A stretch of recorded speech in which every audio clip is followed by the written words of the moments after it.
Doctor Ellis, gracias por conversar con la audiencia de esta semana. Esta investigación periodística de Confidencial confirma que el gobierno de Nicaragua ha contratado 11 préstamos con empresas chinas por un monto de 1.437 millones de dólares, pero al final Nicaragua terminará pagando más de 600 millones de dólares en intereses y comisiones, o sea, un monto que representa el 42% de los préstamos y pagará a China al final más de 2.000 millones de dólares. El gobierno dice que esto es un acto de solidaridad de China con Nicaragua, pero los términos de estos créditos no son concesionales, es decir, no son préstamos para el desarrollo. Lo que yo he visto de este informe es algo excelente porque no solo muestra algo de preocupación que realmente esta relación económica no está beneficiando Nicaragua, sino los chinos, sino también esto muestra un patrón que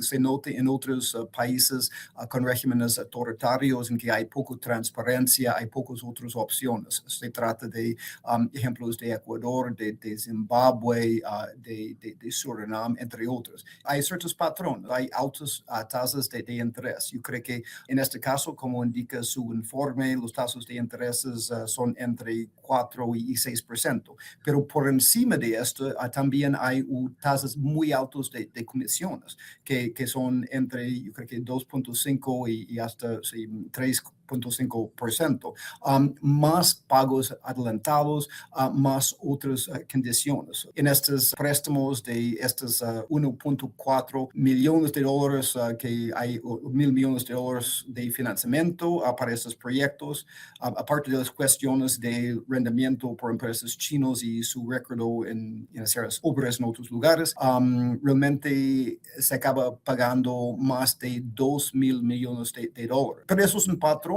que se nota en muchos otros lugares y yo creo que es una preocupación.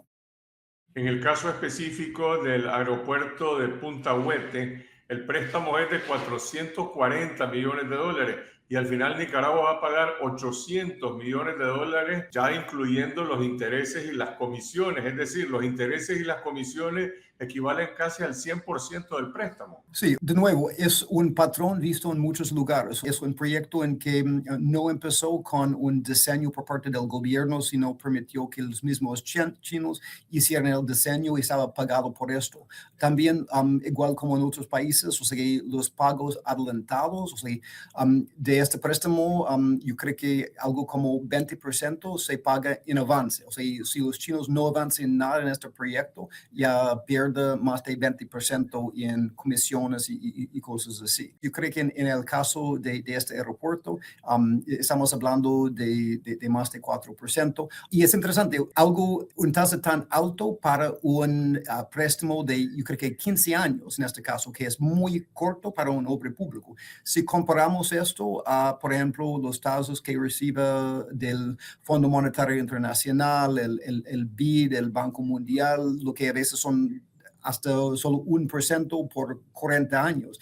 Entonces, realmente es un gran beneficio para los chinos y un gran perjuicio para los chinos. Y yo entiendo, según los números que ustedes bien han calculado, que cuando se acaba los términos de periodo de gracias, entonces el gobierno solo en interés tendrá que pagar algo entre 150 y 200.000 millones de dólares al año. Y peor que hasta ahora, el gobierno nicaragüense está pagando mucho dinero para los estudios y cosas anteriores y hasta ahora en Punto Cuete y otros, los chinos no han hecho nada y si esto fuera poco, en el fin del día, yo entiendo como muchos otros proyectos que no hay necesariamente una demanda para esto. O sea, el aeropuerto Sandino está menos de mitad de su capacidad, entonces está construyendo un aeropuerto 60 kilómetros de Managua,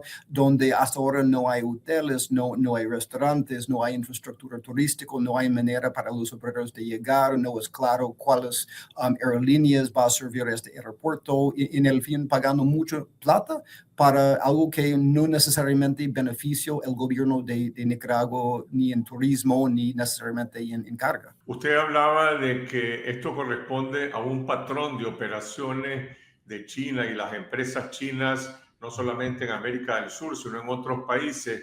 En Nicaragua aparecen dos empresas chinas principalmente, CAMSE, China Engineering Company, y China Communication Construction Company, CCC. Estas dos empresas tienen alguna trayectoria en las operaciones que realizaron en Ecuador o en otros países. ¿Se conoce cómo operan? Sí, en casi todo el mundo. O sea, por ejemplo, o sea, este de CAMSI es famoso en Ecuador por varias obras que ya no han tenido un buen rendimiento.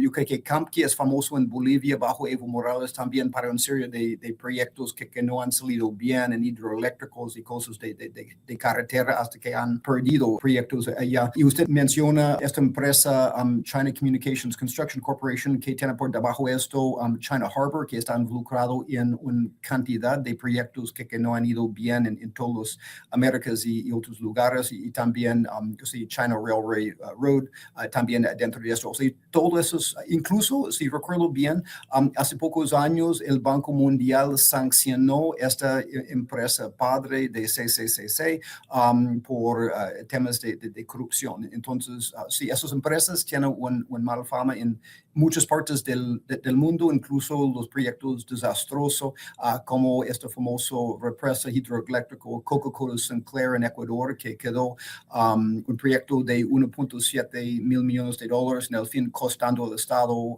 ya más de 3.4 mil millones, con más de 17 mil fisuras y solo poder usar la mitad de la capacidad de la respuesta. Entonces, sí, esos son empresas que no han tenido un buen recuerdo en otros lugares. Este aeropuerto de Punta Huete se concibió en los años 80 para fines militares, pero nunca se construyó. Ahora se está diseñando supuestamente para fines comerciales, pero en Nicaragua operan menos de 10 líneas aéreas comerciales. ¿De qué depende la viabilidad de este proyecto que se está haciendo en Nicaragua? La manera en que los chinos en todo el mundo funcionan es ellos firman contratos que obligan el pago sí o no hay una rentabilidad del proyecto. O sea, lo hemos visto en Sri Lanka con el puerto de Hambantota, donde construyó un puerto que duplicó una capacidad en Colombo, y hemos visto en otros lugares. Y en este caso, lo que yo entiendo del aeropuerto Sandino, que ahora ya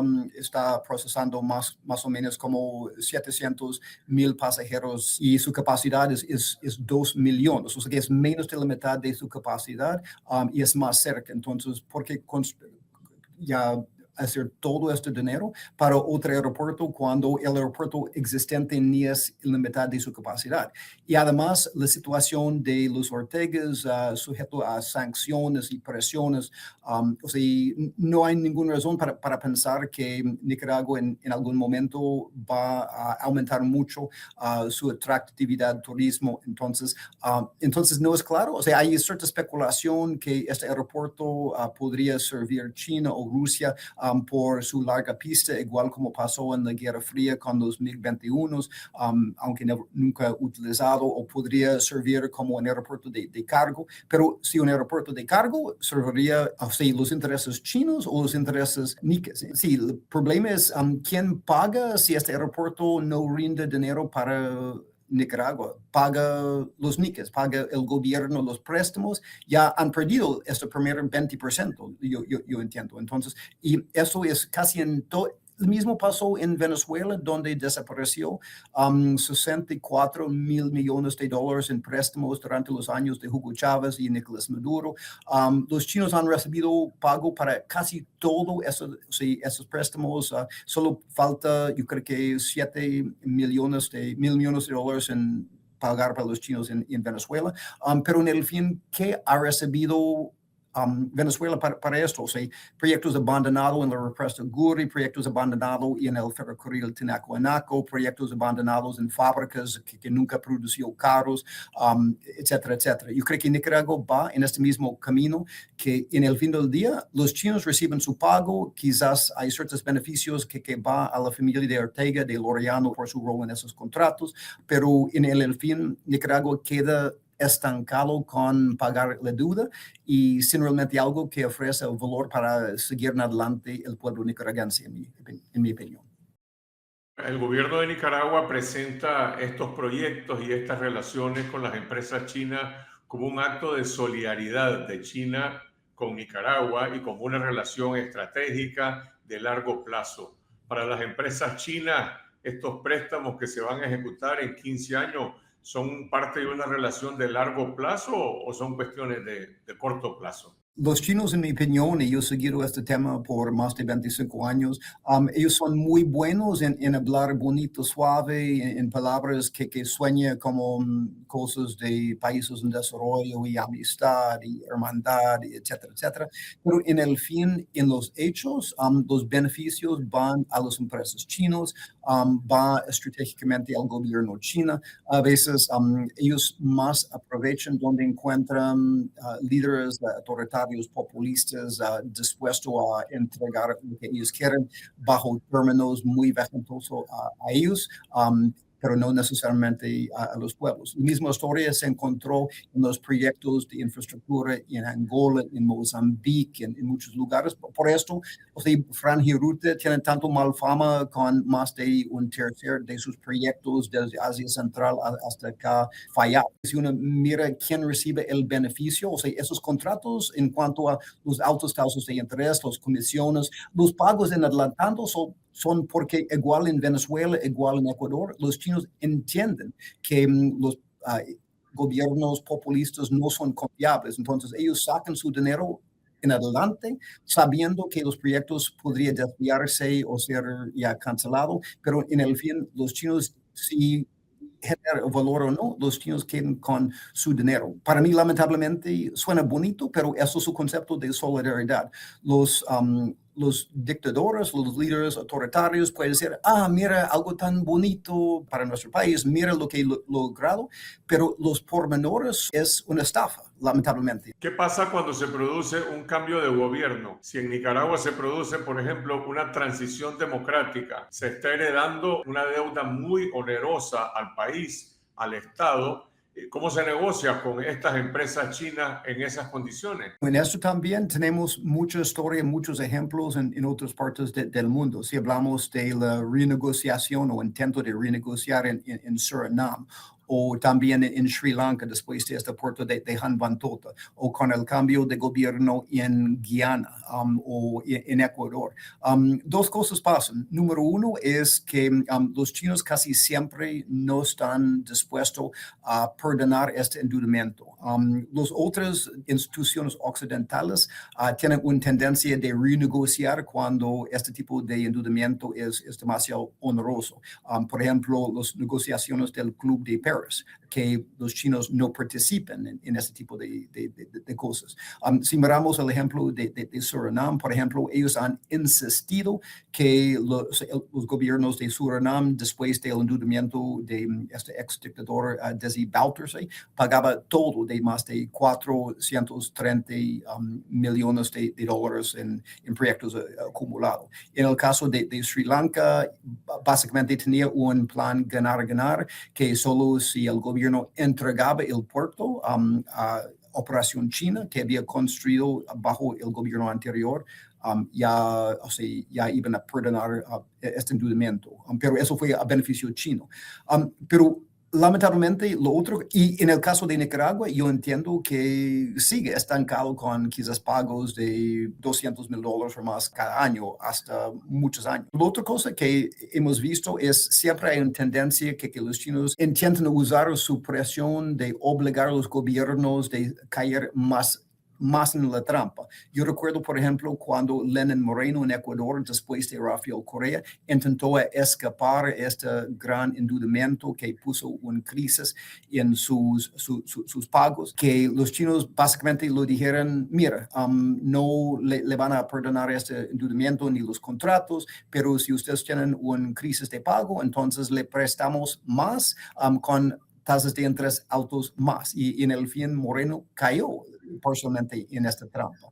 También con este proyecto desastroso de Coca-Cola Sinclair, solo hace poco los chinos básicamente solucionó todo su mal rendimiento, pero básicamente dio, bueno, vamos a ofrecer otros 600 millones de dólares en proyectos. O sea que ellos toman su mal desempeño del pasado y lo usa como una palanca de ganar más endeudamiento, más obligación. Entonces, yo creo que cualquier gobierno en el futuro democrático tendrá que navegar no solo el peso de repago, sino la presión de cómo escapar de esta trampa.